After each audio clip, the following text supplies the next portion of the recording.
பதவியேற்று சரியா 24 மணித்தியாலத்துக்குள்ள இலங்கையினுடைய வரலாற்றை ஒட்டுமொத்தமாக திசை திருப்பக்கூடிய 23 புதிய சட்ட மூலங்களையும் சட்ட வரைவுகளையும் ஜனாதிபதி அனுரகுமார திசாநாயக்க வெளியிட்டிருக்கிறார். அது மட்டுமல்லாமல் நேற்று இலங்கையினுடைய 9வது நிறைவேற்று அதிகாரமிக்க ஜனாதிபதியாக அனுரகுமார திசாநாயக்க பதவியேற்கும் போது அங்க இருக்கக்கூடிய சிங்கள பௌத்த பிக்குகள் எழுந்து நின்று தேசிய கீதத்துக்கு மதிப்பளித்தமை இலங்கையினுடைய வரலாற்றிலேயே முதலாவது தடவை என்று சொல்லி கூறப்படுகிறது. அது மட்டுமல்லாமல் இலங்கையில் குற்றச்செயல்களோட தொடர்புடைய 30 பேருடைய பெயர் பட்டியல்கள் அனுரகுமார தரப்பில் இருந்து இலங்கையினுடைய விமான நிலையத்துக்கு அனுப்பி வைக்கப்பட்டிருக்குது.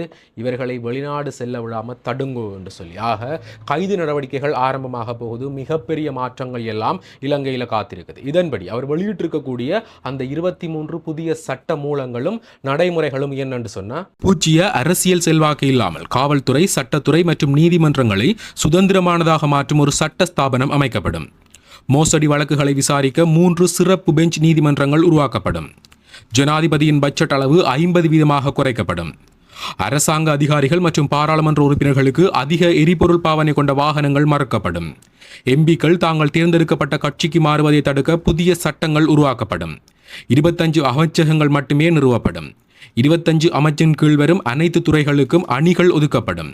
புதிய சிறு மற்றும் நடுத்தர தொழில்கள் தொடங்குவதற்கான மேம்பாட்டு வங்கி அமைக்கப்படும். வெளிநாட்டு சுற்றுப்பயணங்களின் போது குடும்பங்களுக்கு இடமளிக்கப்பட மாட்டாது. முன்னாள் ஜனாதிபதிகள் மற்றும் முன்னாள் நாடாளுமன்ற உறுப்பினர்களுக்கு ஓய்வூதியம் அல்லது வாகனங்கள், வீடுகள், பாதுகாப்பு போன்றவை நிராகரிக்கப்படும். ஒரு அமைச்சர் அல்லது ஒரு எம்பிக்கு ஒரு வாகனம் மட்டுமே வழங்கப்படும்.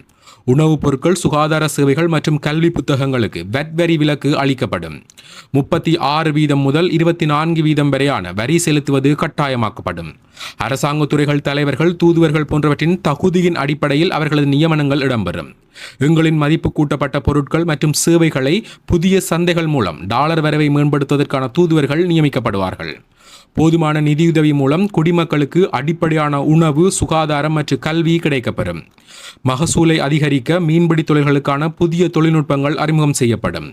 எண்ணெய் சுத்திகரிப்பு நிலையங்கள் மீட்டெடுக்கப்படும். R&D வழங்கும் வெவ்வேறு மண் இடங்களின்படி சந்தைகள் தேவைகளுக்கேற்ப விவசாயிகள் சாகுபடி செய்ய வேண்டும். குறைந்தபட்ச செலவில் குளிர் அறைகள், உரங்கள் மற்றும் பயன்பாடுகள் போன்றவற்கான பாதுகாப்பு முறைகள் ஏற்படுத்தப்படும். பொருளாதாரத்தை எளிதாக்க கல்விக் கொள்கைகளில் மாற்றங்கள் செய்யப்படும். தகவல் தொழில்நுட்ப சந்தையை கைப்பற்ற திட்டங்கள் ஏற்படுத்தப்படும். ஆக இப்படியான 23 புதிய சட்ட மூலங்கள் மற்றும் வரைவுகளை அனுரகுமார திசாநாயகனுடைய தரப்பிலிருந்து வெளிப்படுத்தப்பட்டிருக்குது.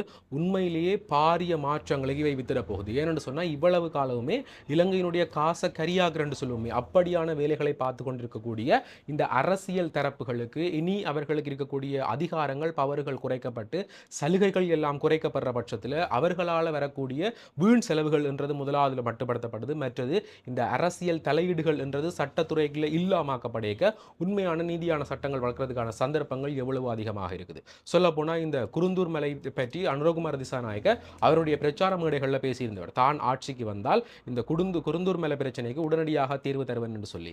இப்ப சொல்லியிருக்கக்கூடிய இந்த சட்டங்களுக்குள்ள அரசியல் தலையீடுகள் இருக்காது என்று சொல்லியிருக்கிறதால இனிமேல் அந்த விசாரணைகள் நேர்மையாக, நீதியாக நடாத்தப்படும் என்று சொல்லி நம்பலாம். இதன் மூலம் அதற்கான தீர்வுகள், பிரச்சனைகள் கண்டுபிடிக்கப்படும் என்று சொல்லலாம். அதே போல இந்த பாதாள உலக குழுவை ஒழித்து கட்டுறதாக இருக்கட்டும், தமிழர் தரப்புக்கான தீர்வுகளாக இருக்கட்டும், இந்த காணாமல் போனவர்களுக்கான தீர்வுகளாக இருக்கட்டும், இவைகள் எல்லாமே நடைமுறைப்படுத்தப்படும் என்று சொல்லி அனுரகுமார திசாநாயகனுடைய தரப்பில் இருந்து பிரச்சார மேடைகளில் பேசப்பட்டது.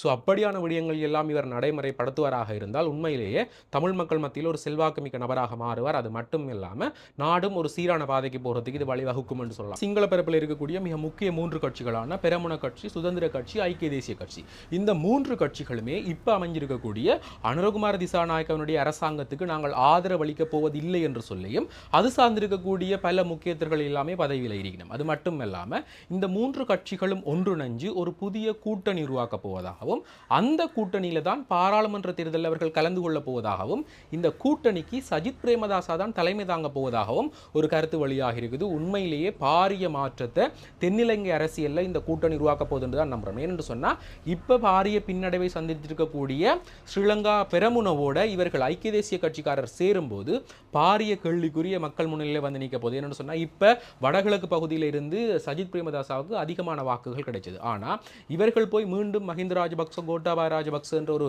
அணியோட சேரைக்கே இங்கே இருந்து கிடைக்கக்கூடிய வாக்குகள் அவர்களுக்கு கிடைக்குமா, இந்த கூட்டணி அதிகமான வெற்றி பெறுமா என்று சொல்லியும் பாரிய கேள்விக்குறி இப்போ அரசாங்கத்துக்கு முன்னிலையில் வந்து